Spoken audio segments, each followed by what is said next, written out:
सच की आवाज, हर खबर सबसे तेज। ये है द हिंद 24 न्यूज, सच के साथ हर वक्त। नमस्कार, आप देख रहे हैं द हिंद 24 न्यूज और मैं हूं आपके साथ साक्षी निर्वाण। आइए नजर डालते हैं आज की कुछ खास खबरों की ओर। ભરૂચ શહેરમાં કાફે આઉટલેટ શરૂ કરવાના અને તેમાં રોકાણ કરી ઊંચું વળતર મેળવવાની લાલચ આપી રોકાણકારો સાથે કરોડો રૂપિયાની છેતરપિંડી આચરવાના ગુનામાં ભરૂચ પોલીસે મોટી સફળતા મેળવી છે। પોલીસે આ રેકેટના મુખ્ય સૂત્રધાર વૈભવી શેરે અને જયમીન ડાંગરેની ધરપકડ કરી કાયદેસરની કાર્યવાહી હાથ ધરી છે। જ્યારે આ ગુનામાં સંડોવાયેલો અન્ય એક આરોપી સૌરભ શેરે હાલ પોલીસ પકડથી દૂર હોય તેને વોન્ટેડ જાહેર કરી શોધખોળ શરૂ કરવામાં આવી છે। સૂત્રો અને પેપર અહેવાલોમાંથી મળતી વિગતો અનુસાર આરોપીઓએ સ્વાયોજિત કાવતરું ઘડીને ભરૂચના સ્થાનિક વેપારીઓ અને રોકાણકારોને ટાર્ગેટ કર્યા હતા।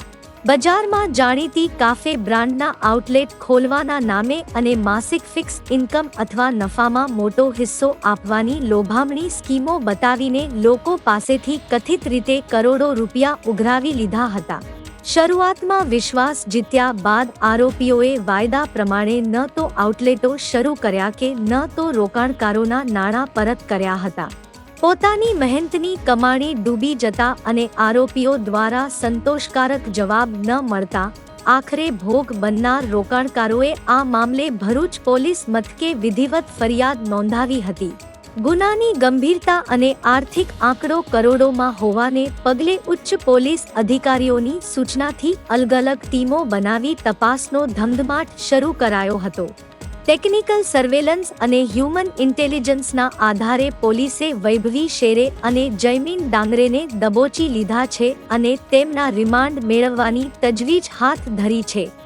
આરોપીઓએ કરોડો રૂપિયા ડાયવર્ટ કરવા માટે કયા બેંક ખાતાઓનો ઉપયોગ કર્યો છે અને નાણાં ક્યાં સગેવગે કર્યા છે તેની આર્થિક ગુના શાખા શૈલીમાં તપાસ શરૂ થઈ છે।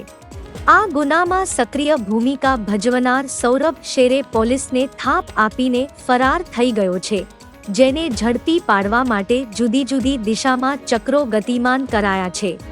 અત્યાર સુધીમાં આ ટોળકીએ ભરૂચ ઉપરાંત અન્ય કયા જિલ્લા કે રાજ્યોમાં આ પ્રકારે કાફે આઉટલેટના નામે ફ્રેન્ચાઇઝી કૌભાંડ આચર્યું છે તેની પણ પોલીસ દ્વારા ઊંડાણપૂર્વક પૂછપરછ કરવામાં આવી રહી છે।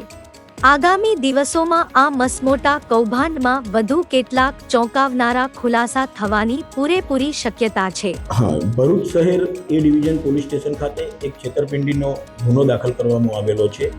એમાં આરોપીઓ છે સૌરભ કુમાર હેમંતરાવ શેરે, એની પત્ની વૈભવીબેન સૌરભ કુમાર શેરે અને આ સૌરભનો એક કઝિન છે જયમીનભાઈ ડાંગરે।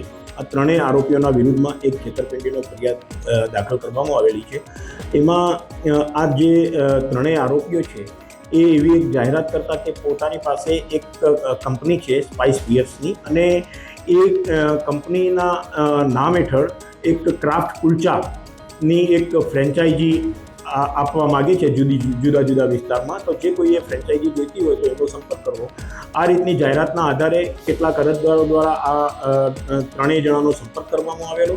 એ પૈકી આ ફરિયાદી છે આશીષભાઈ નેલ્સન કુમાર ક્રિશ્ચન, એમણે પણ આ ક્રાફ્ટ કુલચાની ફ્રેન્ચાઇઝી લેવા માટે આ ત્રણેય જણાનો સંપર્ક કરતા એમની ફ્રેન્ચાઇઝી લેવા માટે ડિપોઝિટ પેટે તમારે પૈસા જમા કરાવવા પડશે એમ કરીને ટુકડે એમની પાસેથી 26 લાખ રૂપિયા જેટલી માતબર રકમ જમા કરાવડાવેલી। ત્યારબાદ એમને કોઈ ફ્રેન્ચાઇઝી પણ નહીં આપેલી અને કોઈ એમને રકમ પણ પરત નહીં કરેલી। આ રીતે આ ફરિયાદી આશીષભાઈનું આ ત્રણેય જણાએ ચીટિંગ કરી દેતા એ ડિવિઝન પોલીસ સ્ટેશન ખાતે આ ત્રણેય આરોપીઓના વિરુદ્ધમાં ચીટિંગનો ગુનો દાખલ કરવામાં આવેલો છે।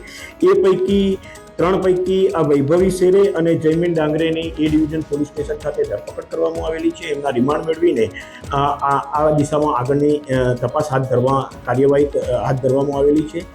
આ ઉપરાંત આ ત્રણેય આરોપીઓના વિરુદ્ધમાં 2 દિવસ અગાઉ એક હાર્દિક રોહિત નામના ફરિયાદીએ પણ ફરિયાદ આપેલી છે અને આ જ રીતે હાર્દિક રોહિત નામના ઈસમ પાસે પણ આ ત્રણેય જણાએ 8,51,000 રૂપિયા જેટલી છેતરપિંડી કરેલી હતી.